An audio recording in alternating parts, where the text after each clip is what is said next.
نحمده ونستعينه ونستغفره ونؤمن به ونتوكل عليه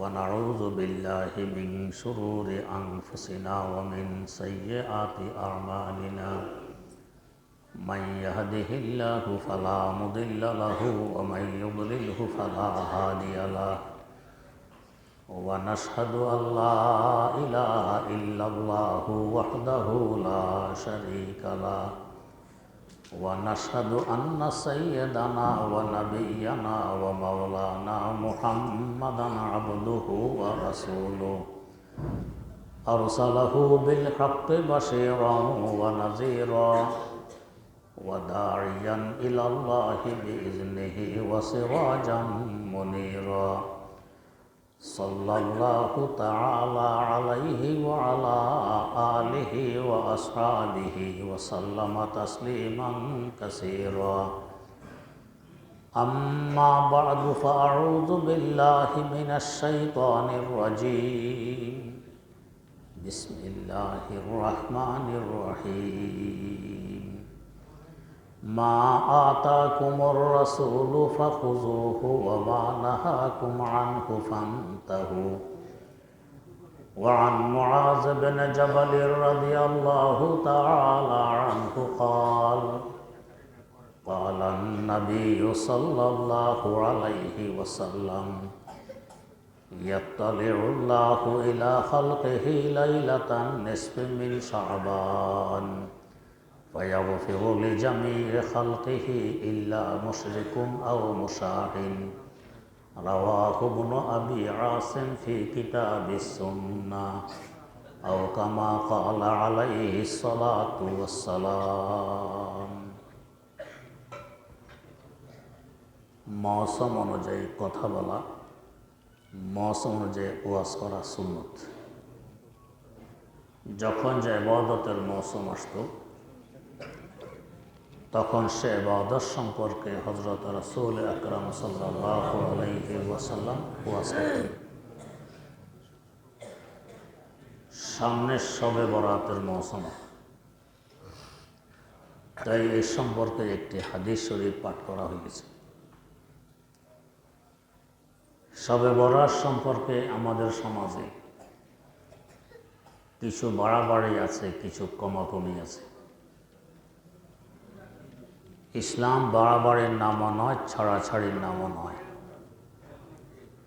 মধ্যম পন্থা অবলম্বন, এটা হলো ইসলামের মূল আদর্শ। যেমন ইহুদি ধরনের কাপড় যদি নাপাক লাগে, যতই সাবান শ্যাম্পু দিয়ে ধোয়া হোক না কেন পাক হবে না, ওই অংশটি কেটে ফেলে দিতে হবে, এটা বাড়াবাড়ি। খ্রিস্ট ধর্মে পায়খানা, প্রস্রাব, এমনকি ধাতুও নাপাক নয়, ধোয়া লাগবে না, এটা ছাড়াছাড়ি। ইসলাম মধ্যম পন্থা অবলম্বনকারী। নাপাকের জায়গা কেটে ফেলে দিতে হবে না, আবার একবারে পাকও বলবে না, ধুয়ে ফেললেই চলবে। শবে বরাতের ব্যাপারও কেউ আছে বাড়াবাড়ির তালে, কেউ আছে ছাড়াছাড়ির তালে। যারা ছাড়াছাড়ির তালে আছে, একটি সম্প্রদায় আমাদের দেশে আছে, এরা বলে শবে বরাত বলতে কিছু নেই, একেবারে অস্বীকার। এগুলো মৌলবীদের বানানো, আলিয়াযুবিল্লাহ। যে হাদিসটি আমি আপনাদের সামনে তুলে ধরলাম, এই হাদিসটি সহিহ হাদিস এবং বহু কিতাবে হাদিসটি বর্ণিত। কিতাবুস সুন্নাহ লিইবনে আবি আসিম, এই কিতাবে হাদিসটি বর্ণিত আছে। শুআবুল ঈমান লিল ইমাম বাইহাকী, এই কিতাবও বর্ণিত আছে। সহিহ ইবনে হিব্বান, সহিহ হাদিসের কিতাব, 7 খণ্ডের একটি কিতাব, এই কিতাবও হাদিসটি বর্ণিত আছে। আল মুআজামুল কবির লিত-তাবরানী, 35 খণ্ডের একটি হাদিসের কিতাব, এই কিতাবও হাদিসটি বর্ণিত আছে। মাজমাউজ জাওয়ায়েদ ও মানবাউল ফাওয়ায়েদ 20 খণ্ডের একটি হাদিসের কিতাব, এখনও হাদিসটি বর্ণিত আছে। আত-তারগীব ও আত-তারহিব 5 খণ্ডের একটি হাদিসের কিতাব, এখনও হাদিসটি বর্ণিত আছে। আস-সুনানুল কুবরা লিল বাইহাকি 24 খণ্ডের একটি হাদিসের কিতাব, এখনও হাদিসটি বর্ণিত আছে। বিভিন্ন তাফসির গ্রন্থেও বর্ণিত আছে। আদ-দুররুল মানসুর তাফসির গ্রন্থে হাদিসটি বর্ণিত আছে। তাফসিরে ইবনে জারির তাবরি 20 খণ্ডের একটি তাফসিরি কিতাব, এখানে হাদিসটি বর্ণিত আছে। এভাবে বহু কিতাবে এই হাদিসটি বর্ণিত এবং হাদিসটি সহিহ। যারা অস্বীকার করেন তারা কথায় কথায় শায়েখ নাসিরউদ্দিন আলবানী মরহুমের উদ্ধৃতি দেন। ওনার একটি হাদিসের কিতাব আছে আস-সিলসিলাতুস সহিহা। উনি ওনার দৃষ্টিতে সহিহ হাদিসগুলোকে একত্রিত করেছেন, এখানেও হাদিসটি উল্লেখ আছে। তো যার উদ্ধৃতি ওনারা দমে দেন তিনিও হাদিসটিকে সহিহ হিসাবে স্বীকার করেন, তবেই তো তার সহিহ হাদিসের কিতাবে উল্লেখ করেছেন। এবং তারা দমে শাইখুল ইসলাম ইবনে তাইমিয়া রাহিমাহুল্লাহু তাআলার উদ্ধৃতি দেন। ওনার একটি কিতাব আছে ইক্তেজাউস সিরাতিল মুস্তাকিম। এই কিতাবও তিনি সরবরাহ সম্পর্কে আলোচনা করে বলেছেন যে অস্বীকার করার কোনো জো নেই। ওনারা আরেকজন আলেমের উদ্ধৃতি খুব দেন, হাফেজ ইবনে রজব আল হাম্বলি রাহিমাহুল্লাহ। ওনার একটি কিতাব আছে আল-লাতাইফ। এই কিতাবও তিনি সরবরাহ সম্পর্কে আলোচনা করে বলেছেন অস্বীকার করার কোনো জো নেই। আমার ক্ষুদ্র স্টাডি অনুযায়ী 80-র উপরে কিতাব, প্রায় 84-র মতো কিতাবে সরবরাহ যে আছে এই সম্পর্কে আলোচনা পেয়েছি। এর বাইরে আরও বহু কিতাবে থাকতে পারে, আমি আর কতটুকু করতে পারবো, এটাকে অস্বীকার করার কোনো জো নেই। তেমনিভাবে 10 জন সাহাবী থেকে বর্ণিত আছে শবে বরাত সম্পর্কে হাদিস। এই 10 জনের মধ্যে শ্রেষ্ঠতম সাহাবী প্রথম খলিফা হযরত আবু বকর সিদ্দিক রাদিয়াল্লাহু তাআলা আনহু আছেন। দ্বিতীয় খলিফা হযরত ওমর ইবনুল খাত্তাব রাদিয়াল্লাহু তাআলা আনহু আছেন। চতুর্থ খলিফা হযরত আলী মুরতাজা রাদিয়াল্লাহু তাআলা আনহু আছেন। হযরত আবু হুরায়রা রাদিয়াল্লাহু তাআলা আনহু আছেন। সাহাবীদের মধ্যে সবচেয়ে বেশি হাদিস যার থেকে বর্ণিত।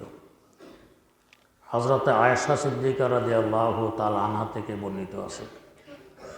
হযরত মুআজ ইবনে জাবাল রাদিয়াল্লাহু তাআলা আনহু থেকে বর্ণিত আছে, আশারায়ে মুবাশশারা একজন। হযরত আবু মুসা আশআরী রাদিয়াল্লাহু আনহু থেকে বর্ণিত আছে। হযরত আব্দুর রহমান ইবনে আউফ রাদিয়াল্লাহু তাআলা আনহু থেকে বর্ণিত আছে। এইভাবে হযরত আব্দুল্লাহ ইবনে ওমর রাদিয়াল্লাহু তাআলা আনহু থেকে বর্ণিত আছে। 10 জন সাহাবী থেকে, আমার ক্ষুদ্র স্টাডি অনুযায়ী হাদিস পেয়েছি 10 জন সাহাবী থেকে বর্ণিত। যদি শবে বরাত বলতে কিছু নাই থাকতো তো এত সাহাবী বর্ণনা করে হাওয়ার উপরে, এই সাহাবীদের উপরে কত বড় ইলজাম, দোষ চাপানো হয় যে আসলে কিছু নেই, ওনারা বর্ণনা করেছেন মিথ্যা, আলিয়াযুবিল্লাহ। এবং ইসলামের শুরু লগ্ন থেকে আজ পর্যন্ত গোটা পৃথিবীতে এ রাতে ফজিলতের রাত মনে করা হয় এবং এ রাতে আমল করা হয় বিভিন্ন ধরনের। তো শবে বরাত আছে, এটাকে অস্বীকার করার কোনো জো নেই। যারা নেই বলেন ওনাদের স্টাডি সীমিত। হাদিসের যে প্রসিদ্ধ 6 কিতাব, এর বাইরে হয়তো ওনারা জাননি। 6 কিতাবের মধ্যে মাত্র 2 কিতাবে শবে বরাত সম্পর্কে হাদিস বর্ণিত আছে। একটি তিরমিজি শরীফ, একটি ইবনে মাজাহ শরীফ। তিরমিজি শরীফে হযরত আয়েশা সিদ্দিকা রাদিয়াল্লাহু আনহা থেকে হাদিস বর্ণিত। ইবনে মাজাহ শরীফে আলী মুরতাজা রাদিয়াল্লাহু আনহু থেকে হাদিস বর্ণিত। উভয় হাদিসটি সূত্রগত দিক থেকে দুর্বল। ওনারা বলেন এই তো 2 হাদিস মাত্র আছে, 2 হাদিসে দুর্বল।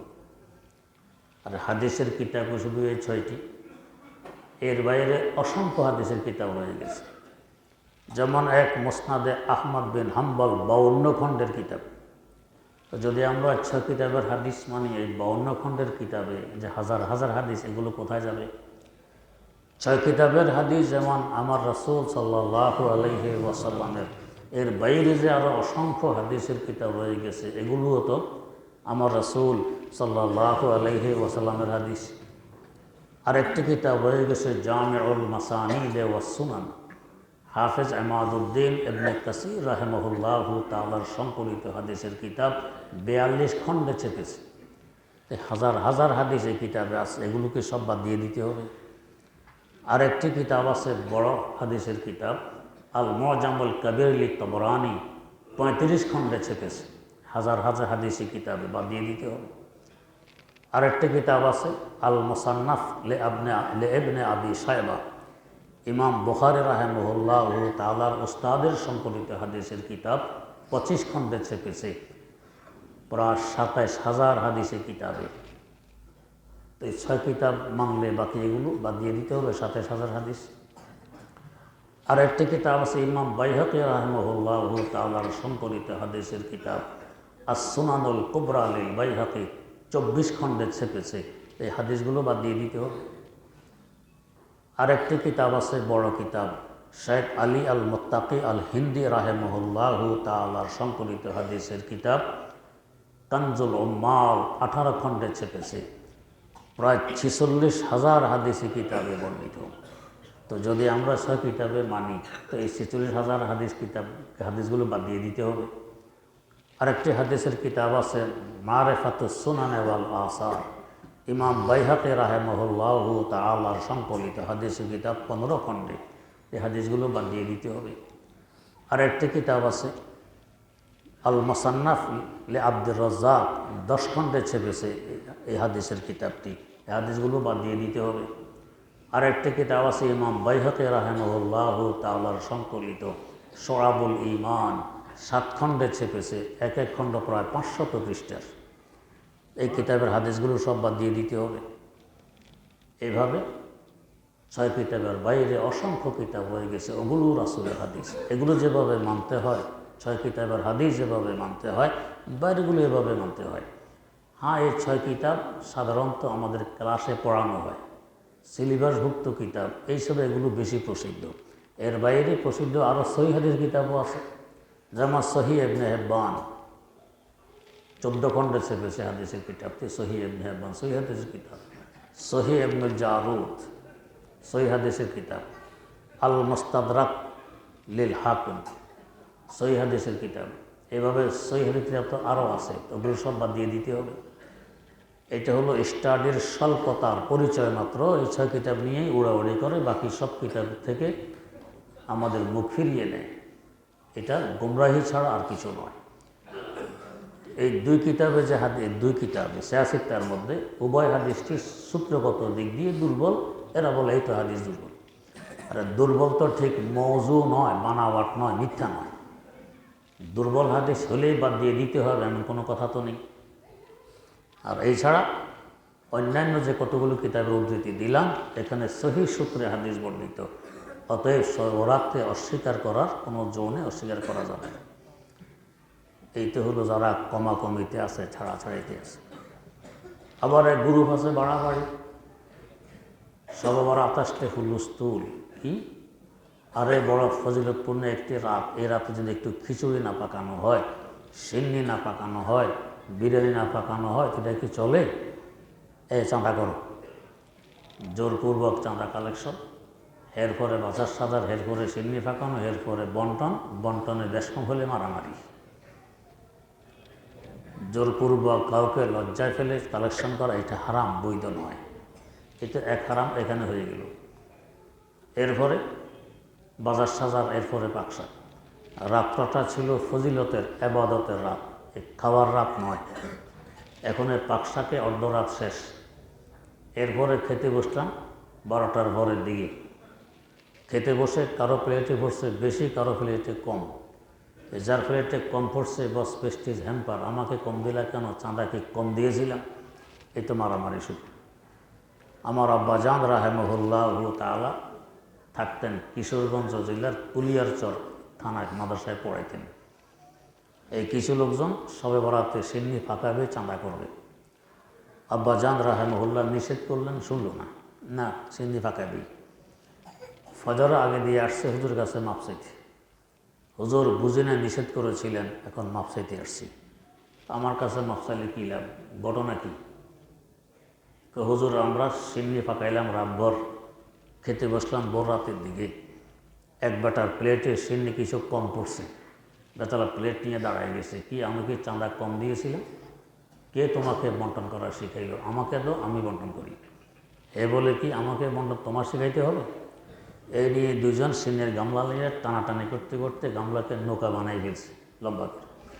আর সামনে যারা অপেক্ষায় আছে সিন্নির, এরা করে মারামারি, ওদের প্লেটে পড়তেছে না। অপেক্ষা কতক্ষণ সম্ভব, ধৈর্য কতক্ষণ ধরা যায়। এক বেটা গোসায় উঠে এসে এই সিন্নি কোষ করে করে চতুর্দিকে মারে, আমাদেরকে খেতে দিবি না, তোদেরকেও খেতে দিব না, সিন্নি খা বালা করে।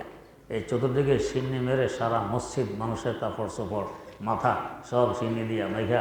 এখন আসছে মাপসা দেখেন সারা আসলে শুধু সিন্নি আছে। তো যেতে তো সিন্নি ফেটে, এখন গেছে সিন্নি পিঠে, ফেটে যায়নি। যেতে ভিতরে, এখন গেছে উপরে। তো সিন্নিও বরবাদ, রাতও বরবাদ, এবাদতও বরবাদ, ফজিলতও বরবাদ, সব বরবাদ। উল্টা কামাইলাম গুণা। এটা হলো বাড়াবাড়ি। হালুয়া তো পাকানোই লাগবে। কেন? রসুল আকরাম সাল্লাল্লাহু আলাইহি ওয়াসাল্লামের উহুদের ময়দানে দুইটি দাঁত মোবারক শহীদ হয়ে গিয়েছিল। শক্ত খাবার চিবিয়ে খেতে পারেননি, হালুয়া গিলে গিলে খেয়ে ফেলছেন। তা আমরাও ওনার সুন্নত পালনার্থে হালুয়া পাকাইয়া খাই। এখানে দুইটি কথা বুঝার। একটি কথা হইল উহুদের যুদ্ধ সংগঠিত হয়েছে শাওয়াল মাসে। শাওয়াল আসে রোজারও পরে, সবরাত আসে রোজারও আগে।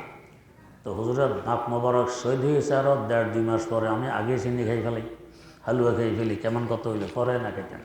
এক কথা। 2 নম্বর কথা যে হুজুর ঠিক আছে হালুয়া খেয়েছেন, নরম খাবার, সাথে রুটি কেন? রুটি তো আর গিল্লি ভিতরে যাবা না, গলায় আটক হয়ে দম বন্ধ হয়ে মরবেন। রুটি তো চিবিতে হয়, তো সাথে রুটি মিলাইলেন কেন? আসলে এগুলো বানাওয়াট কথা, শয়তান বানাইছে। আমাকে একদিন এক ভদ্রলোক এসে জিজ্ঞেস করতেছে, হুজুর একটি প্রশ্ন।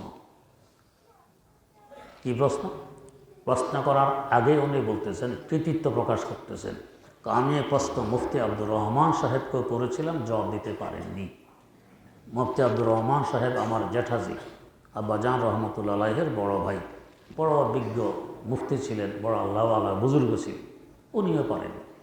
তো প্রশ্নের আগে বললাম, ভাই তাহলে প্রশ্ন করে লাভ নেই, উনি যখন পারেননি, আমি তো ওনার জুতার দলির সমানও নই, তো আমিও পারবো না, প্রশ্ন না করাই ভালো। কয় না করি না, দেখেন না, এ প্রশ্ন করবি। কি প্রশ্ন? খেজুর গাছ কোত্থেকে আসলো আর কদু গাছ কোত্থেকে আসলো? কেমন গুরুত্বপূর্ণ প্রশ্ন মনে করেন। এটার সাথে না আকিদার সম্পর্ক আছে, না আমলের সম্পর্ক আছে, বেহুদা কাজ, এগুলো শয়তানে জোগায়। খেজুর গাছ কোত্থেকে আসলো? যেমন গতকালকে আমাকে একজনে ফোন দিয়েছেন, হুজুর একটা প্রশ্ন। কি প্রশ্ন? ফেরেশতারা আদম আলাইহিস সালামকে সিজদা করছেন, কীভাবে করছেন এটা একটু জানলে ভালো হইত। তাহলে বেহুদার প্রশ্ন জানার কোনো দরকার নেই। আপনার সিজদা কীভাবে করবেন হে ঠিক করেন, সুন্নত তরিকা আপনার সিজদা হয় কিনা এটার দরকার। ফেরেশতারা কীভাবে করছে কি নিয়ে আপনার এত চিন্তা? এই চিন্তা তো ফেরেশতাদের, আপনার চিন্তা কেন? বেহুদা প্রশ্ন। তো আমি বললাম যে ভাই আমার জ্যাঠা যে পারেনি উত্তর দিতে, আমিও পারলাম না। কোত্থেকে খেজুর গাছ এসেছে, কোত্থেকে কদু গাছ এসেছে, কথা হলো আমার থেকে শুনুন। তো মাসাল তো উত্তর তো জানাই আছে, প্রশ্ন করার কি দরকার? তো বলেন কোত্থেকে আসলো? উহুদের ময়দানে আল্লাহ রাসূলের 2টি দাঁত শহীদ হয়ে গিয়েছিল। এক দাঁত থেকে উঠেছে খেজুর গাছ, আর এক দাঁত থেকে উঠেছে কদু গাছ। এই জন্য খেজুর খাওয়া সুন্নত, কদু খাওয়া সুন্নত। কি সুন্দর যুক্তি দিয়ে দিল। পাইলেন কে জবাব? আমার কাছে কিতাব আছে। কি কিতাব? হাজার মশলা। কিতাবের নাম বলছে কি হাজার মশলা। এরপরে বললাম যে জবাবটা দিয়েছেন সুন্দর, আমার একটি কথা কই কি, হযরত ইউনূস আলাইহিস সালামকে মাছে গিলে ফেলেছিলেন সাগরে। 40 দিন মাছের পেটে থাকার পর মাছ ওনাকে আবার সাগরে কুলে এনে বের করে দিলেন পেট থেকে। একটু ক্ষতবিক্ষত ছিল দেহ, মাছি বসবে, ছায়ারও দরকার। আল্লাহ তার উপরে কদু গাছের ব্যবস্থা করে দিয়েছেন। কদু গাছের পাতা হয় বড় বড়, ছায়া হয়। দ্বিতীয়ত পরিষ্কার, কদু গাছে মাছি বসে না, ময়লা থাকলে বসে। তো মাছি থেকেও হেফাজত হইল, রৌদ্র থেকেও হেফাজত হইল। ওটা তো আরও কয়েক হাজার বছর আগের ঘটনা। ওই কদু গাছটি কার দাঁত থেকে উঠেছিল? এই এক প্রশ্ন। দ্বিতীয় প্রশ্ন, হযরত ঈসা আলাইহিস সালাম যখন জন্ম নিলেন বাইতুল হামে, মারিয়াম আলাইহিসসালাম ক্ষুধার্ত, এখন খাবারের ব্যবস্থা নেই। তা আল্লাহ পাক ওহী পাঠালেন কি, ওয়াহুজ্জি ইলাইকা বিজুযিন নাখলাতি তুসাকিত আলাইকা রতাবান জানিয়া। মারিয়াম, তোমার পাশে যে একটি খেজুর গাছ, ডাল ধরে নাড়া মারো, তরু তাজা পাকা খেজুর আছে, পড়বে, তুমি খেতে পারবে। তো হুজুরেরও জন্মের আরও 600 বছর আগে এই খেজুর গাছ হেঁটে কান্নার থেকে উঠেছিল, এখন বেচারা লাজবাব। তো এই ধরনের বেহুদা কথাবার্তা। হুজুরের দাঁত শহীদ হয়ে গিয়েছিল তাই হালুয়া খেয়েছেন, এগুলো অনর্থক শয়তানের বানানো কথা, যাতে ফজিলত থেকে আমরা মাহরুম আর বঞ্চিত হতে পারি। আর একটা লাগবে কি, আলোকসজ্জা তো লাগবেই। বিভিন্ন মসজিদে, দোকানপাটে, বাড়িতে আলোকসজ্জা কি সবে বরাত, তাকে মূল্যায়ন করা লাগবে। মূল্যায়ন হয় প্রত্যেক বস্তু হিসেবে মূল্যায়ন। জুতার মূল্যায়ন কি, জুতাকে পায়ে দিবেন, এমনি থুয়ে রাখছেন, কিছুদিন পরে শক্ত হয়ে যাবে, পায়ে দেওয়ার উপযোগী থাকবে না, এটা জুতার মূল্যায়ন। জুতাকে মাথায় নিয়ে হাঁটবেন, জুতার মূল্যায়ন নয়। টুপির মূল্যায়ন, টুপিকে মাথায় দিবেন, টুপি পায়ে দিয়ে হাঁটবেন, এটা টুপির মূল্যায়ন নয়। তো শবে বরাতের মূল্যায়ন হলো আবাদত করবেন, আবাদত বাদ দিয়ে খাওয়া দাওয়ায় ব্যস্ত, এটা শবে বরাতের মূল্যায়ন নয়। আলোকসজ্জায় ব্যস্ত, শবে বরাতের মূল্যায়ন নয়, অবমাননা। এই যে আলোকসজ্জা করলাম, এটাকে বলে ইসরাফ, অপব্যয়। আল্লাহ পাক কোরআনে কারিমে বলেছেন, ইন্নাল মুবাযযিরিনা কানু ইখওয়ানাশ শায়াতিন, যারা অপব্যয়কারী এরা হলো শয়তানের ভাই। তো শবে বরাত ছিল আমি নেক আমল কামাই করব, ফজিলত অর্জন করব, সেখানে শয়তানের ভাই পরিণত হইলাম অপব্যয় করে।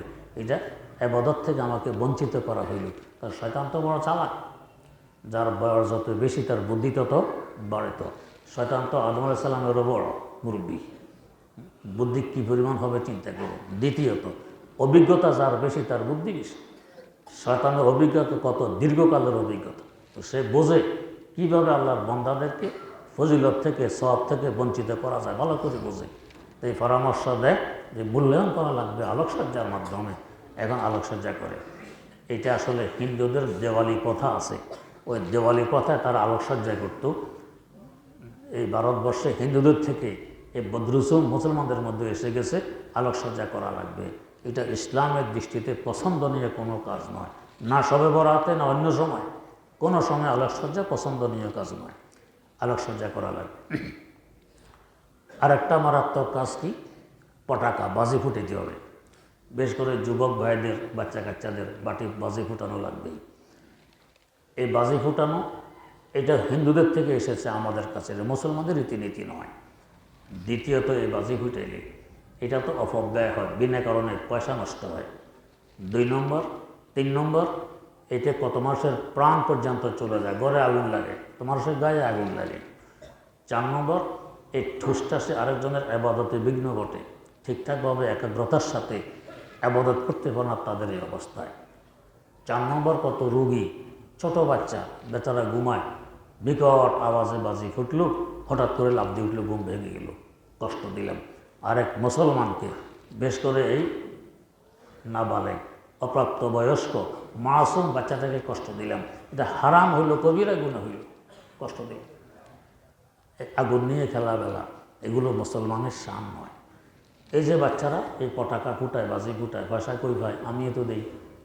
তো শুধু বাচ্চাদের অপরাধ যে তা না, অপরাধ আমারও। যে দোকানদার ব্যবসার জন্য ওই রাত্রে পটাকা বিক্রি করে, অপরাধ তারও। সারা বছর তোমার ব্যবসা চললো, সংসার চললো এই দোকানের আয় দিয়ে, এই এক রাতের পটাকার আয় না করলে কি হবে তোমার? এই হারাম পন্থায় আয় করলে আরেক দিক দিয়ে যে লস হবে তোমার জানা আছে। আল্লাহ রাব্বুল আলামিন আরেক দিক দিয়ে লস করে দিবেন। তাই দোকানদার ভাইয়েরা এই রাত্রে পটাকা দোকানে আনবেন না, আর মুরব্বীরা পটাকার জন্য এ রাত্রে বাচ্চাদেরকে পয়সা দিবেন না, এতে অনেক ক্ষতি হয়, ঠুসটাস। একবার আমার মনে আছে, আমার ছোট বাচ্চা খুব অসুস্থ ছিল, এর ভিতরে হয় যে পটাকার আওয়াজ, ছেলেদেরকে আমি নিজে ডাক দিয়ে কত বুঝাইলাম, কে শোনে কার কথা, এদের কাছে হেরা লিপ্তই আছে।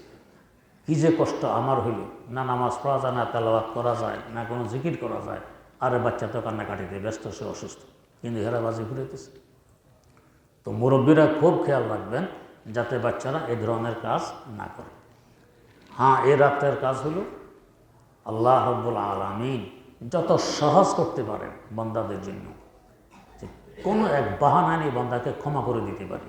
সে বাহানা হইল যে কোনো আবাদত তুমি করো, ধরা বাঁধা কোনো আবাদত নেই, স্বাধীনভাবে ছেড়ে দিয়েছেন। মনে চাইলে নামাজ পড়ো, মনে চাইলে সালাত ও তসবিহ পড়ো, মনে চাইলে তেলাওয়াত করো, মনে চাইলে জিকির করো, তওবা করো, দুরূদ শরীফ পড়ো, ইত্যাদি ইত্যাদি, দান খয়রাত করো, আবাদতে মগ্ন থাকো। নির্দিষ্ট কোনো আবাদত নেই, যা ইচ্ছা তাই করতে পারবে। আবাদতে মগ্ন থাকলে, তওবায় মগ্ন থাকলে আল্লাহ পাকের ওয়াদা, রাসূল আকরাম সাল্লাল্লাহু আলাইহি ওয়াসাল্লাম বলেন, ইন্নাল্লাহা ইয়াত্তালিউ ইলা খালকিহি লাইলাতান নিসফি মিন শাবান। এই শাবান মাসের 15তম রাত, 14তম দিনের পরে যে রাত আসে সেই রাত আল্লাহ পাক বান্দাদের দিকে বিশেষভাবে মনোনিবেশ করেন। করে কি করেন? ফায়াগফিরু লিজামিই খালকিহি, মাখলুকদেরকে ক্ষমা করে দেন, ইল্লা মুশরিকুন আও মুশাহিন, যে শিরকে লিপ্ত এবং যার মধ্যে হিংসা আছে এদেরকে আল্লাহ পাক ক্ষমা করেন না, বাকিদেরকে ক্ষমা করে দেন। তো আমরা চাই এ রাত ক্ষমা। এটা আসলে সামনে যে রমজানুল মুবারক আসতেছে তার প্রস্তুতিমূলক। যখন পরীক্ষা হয়, বোর্ড পরীক্ষা, এর আগে একটা টেস্ট পরীক্ষা হয়, প্রস্তুতিমূলক পরীক্ষা। এখানে যারা উত্তীর্ণ হয় এদেরকে বোর্ড পরীক্ষায় অংশগ্রহণ করার সুযোগ দেওয়া হয়। এখানে ফেল করলে সুযোগ নেই। যে প্রস্তুতিমূলক পরীক্ষা, রমজানুল মুবারক আসতেছে, আসল ফজিলতের মাস, সেখানে ক্ষমা পাওয়ার মাস। তার আগের প্রস্তুতি, ক্ষমা পেতে হলে, ওই ফজিলত পেতে হলে এই শবে বরাতে নিজকে ফাকসাপ করে নাও, নিজের গুনাহগুলো ক্ষমা করায় নাও, আল্লাহ পাকের কাছে তওবা করো, মাপ চাও। তো এটা প্রস্তুতিমূলক। এখানে যদি আমি ফেল হয়ে যাই তাহলে সামনে ফাইনাল পরীক্ষায় অংশগ্রহণের সুযোগ থাকে না। রমজানুল মুবারকের ফজিলত পাওয়া না পাওয়া অনিশ্চিত হয়ে পড়ে। তাই এই শবে বরাতকে খুব গুরুত্বের সাথে আমরা আমল করার চেষ্টা করি। এই সিন্নি, বিরিয়ানি, খিচুড়ি এগুলোর পিছনে না পড়ি, হালুয়া রুটির পিছনে না পড়ি, আলোকসজ্জার পিছনে না পড়ি, পটাকার বাজি ফুটানোর পিছনে না পড়ি। যেগুলো সঠিক সঠিক ইবাদত, নামাজ, কালাম, তেলাওয়াত, জিকির, আজকার, তওবা, এগুলোর মধ্যে কাটানোর চেষ্টা করি।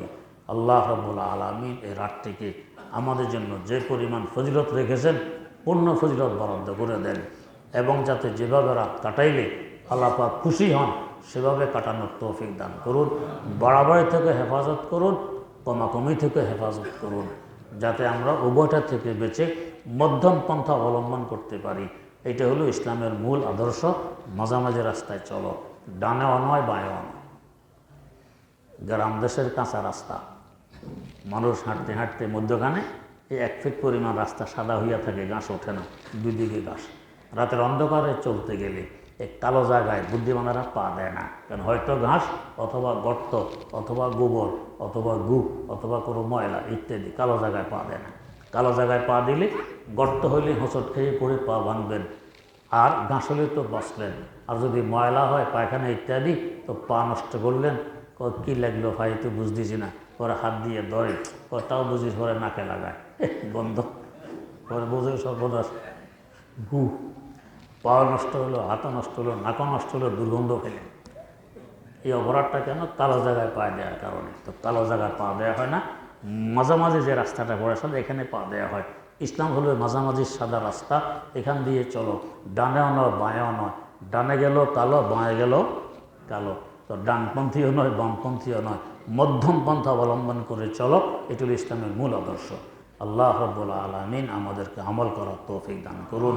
সুবহানাল্লাহি ওয়া বিহামদিহি, সুবহানাকাল্লাহুম্মা ওয়া বিহামদিক, আশহাদু আল্লা ইলাহা ইল্লা আনতা, আস্তাগফিরুকা ওয়া আতুবু ইলাইক।